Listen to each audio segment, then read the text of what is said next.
ba? Kaya tayo para may rangguling ka kay bahol-bahol ako ba ilaw kan.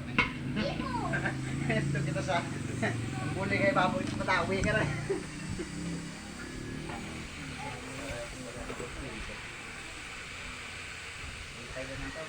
Kung mayroong luya, lagyan lang natin luya sa paminta para.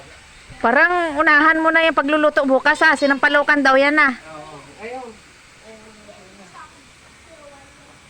Ayan guys, yung paa ng manok oh. Bukas, sampalukang manok daw yan. Pampulutan nila, tsaka yung puso na saging ng 3. Yan daw ay gagamitin para sa kare-kare. Naluto ni Aling Vicky. Si Aling Vicky ang magluluto bukas ng kare-kare. Ayan na guys. Busy na sila. Nagpe-prepare pa lang sila para bukas. Ayun, hugasan nila yung paa ng manok. Diva. Maganda sa pakiramdam pagka malinis yung kapaligiran kasi lakas ng hangin mga guys. Ito na yung ano nung paglilinis nila kanina. Ayan.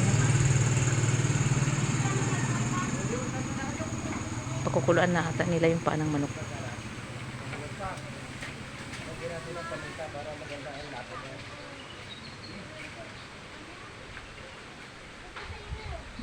Diba? Busy na sila. Ano to eh, big event to bukas eh.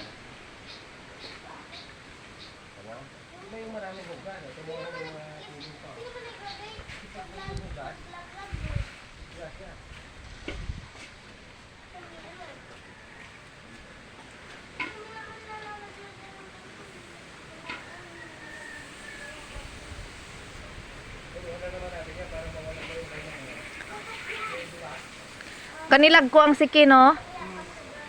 Tigpila kilo karan?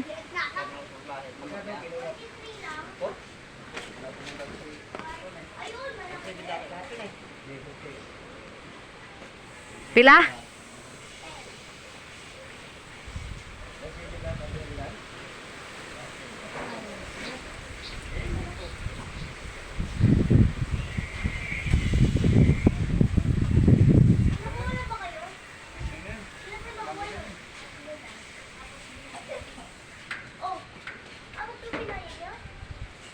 Bye na guys. Thank you for watching. And please follow and share to my reels. Bye.